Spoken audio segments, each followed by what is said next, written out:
ಹಾಂ ನೋಡ್ತೀವಿ ಸರ್. ಯಾರು ಇಷ್ಟ ಆಗ್ತಾರೆ? ವಿನಯ್ ಏನಕ್ಕೆ ರೀ? ತುಂಬ ಚೆನ್ನಾಗಿ ಆಡ್ತಾರೆ, ಮನಸ್ಸಲ್ಲಿ ಏನು ಇಟ್ಕೊಳ್ಳಲ್ಲ.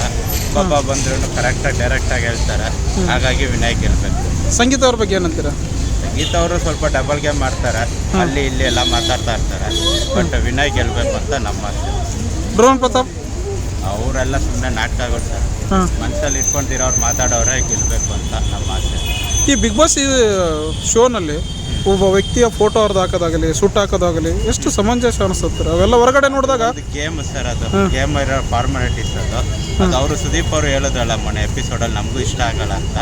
ಬಟ್ ಅದು ಗೇಮ್ ಫಾರ್ಮಾಲಿಟೀಸ್ ಇರೋದ್ರಿಂದ ಅದನ್ನೆಲ್ಲ ಮಾಡಬೇಕು. ಇವತ್ತು ನಿನ್ನೆ ಎಪಿಸೋಡಲ್ಲಿ ನೋಡಿ ಫೋಟೋಗಳನ್ನು ಸುಟ್ಟು ಹಾಕುವ ರೇಂಜಿಗೆ ಬಂದಿದ್ರು. ಬಲಿ ಆಗಬೇಕು ಇಬ್ಬರು, ಒಬ್ರು ಗೆಲ್ಲಬೇಕಾದ್ರೆ ಇಬ್ಬರು ಬಲಿ ಆಗಬೇಕು ಅಂತೇಳಿ ಇಂಥ ಟಾಸ್ಕ್ಗಳು ಏನು ಸಂದೇಶ ಕೊಡ್ಬೋದು ಅಂತೀರಾ ಅಂತ?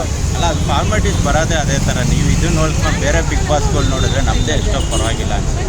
ಹಿಂದಿ ಬಿಗ್ ಬಾಸ್ ಎಲ್ಲ ನೋಡಿದ್ರೆ ನಮ್ದ್ರಲ್ಲಿ ಎಷ್ಟೋ ಪರವಾಗಿಲ್ಲ, ಚೆನ್ನಾಗಿ ನಡ್ಕೊಂಡು ಹೋಗುತ್ತೆ ಅಂತ ಹೇಳ್ಬೋದು. ಈ ಪ್ರಶ್ನೆ ಏನಕ್ಕೆ ಕೇಳಿದೆ ಅಂದರೆ, ಒಂದಿಷ್ಟು ಜನ ಅವಾಯ್ಡ್ ಮಾಡ್ತಾ ಇದ್ದಾರೆ. ಇಂಥದ್ದು ಏನಕ್ಕೆ ಮಾಡ್ತೀರಾ?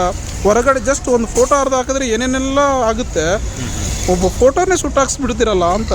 ಹೌದು, ಅದು ಆ್ಯಕ್ಚುಲಿ ಅದು ಫಾರ್ಮಾಲಿಟೀಸ್ ಆ ಥರ ಬರೋದ್ರಿಂದ ಏನೂ ಮಾಡೋಕ್ಕಾಗೋದಿಲ್ಲ. ಅವ್ರು ಏನು ಹೇಳ್ತಾರೆ ಅದನ್ನ ಮಾಡಲೇಬೇಕಲ್ಲ, ಕಂಟೆಂಟ್. ಎಸ್, ಹಾಗಾಗಿ Sudeep sir Big Boss show ಹೇಗೆ ನಡೆಸ್ತಾರೆ? ಹಾಂ, ಚೆನ್ನಾಗಿ ನಡೆಸ್ತಾರೆ. ನಿಮ್ಮ ಓಟು?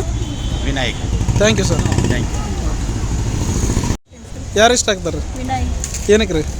ಅವ್ರು ತುಂಬ ಅಗ್ರೆಸಿವ್ ಆಗಿ ಆಡ್ತಾರೆ, ಧೈರ್ಯವಾಗಿ ಆಡ್ತಾರೆ, ಚೆನ್ನಾಗಿ ಇದ್ದಿದ್ದನ್ನು ಹೇಳ್ತಾರೆ, ಯಾರ ಬಗ್ಗೆ ಇದು ಮಾಡೋಕ್ಕೆ ಮನ್ಸಿಗೆ ಏನು ಅನ್ಸುತ್ತೋ ಅದು ಮಾಡ್ತಾರೆ. ಸಂಗೀತ ಅವ್ರ ಬಗ್ಗೆ ಏನಂತೀರ? ಸಂಗೀತ ಸ್ವಲ್ಪ ಪ್ಲ್ಯಾನ್ ಆಗಿ ಮಾತಾಡ್ತಾರೆ. ಬಿಗ್ ಬಾಸ್ ಶೋನಲ್ಲಿ ಈಗ ಟಾಸ್ಕ್ಗಳ ವಿಚಾರವಾಗಿ ತಲೆ ಹೊಡೆಯೋದಾಗಲಿ, ಫೋಟೋಗಳನ್ನು ಸುಟ್ಟಾಕೋದಾಗಲಿ, ಹರಿದು ಹಾಕೋದಾಗಲಿ ಇಂಥ ನೋಡಿಲ್ಲ ಸರ್, ನಾ ಶೋ ಮೊನ್ನೆ ನೋಡಿರೋದು, ನಿನ್ನೆ ನೋಡಿಲ್ಲ. ಹೌದು. ಡ್ರೋನ್ ಪ್ರತಾಪ್ ಅವ್ರ ಬಗ್ಗೆ ಏನಂತೀರ? ಚೆನ್ನಾಗಿ ಆಡ್ತಾರೆ.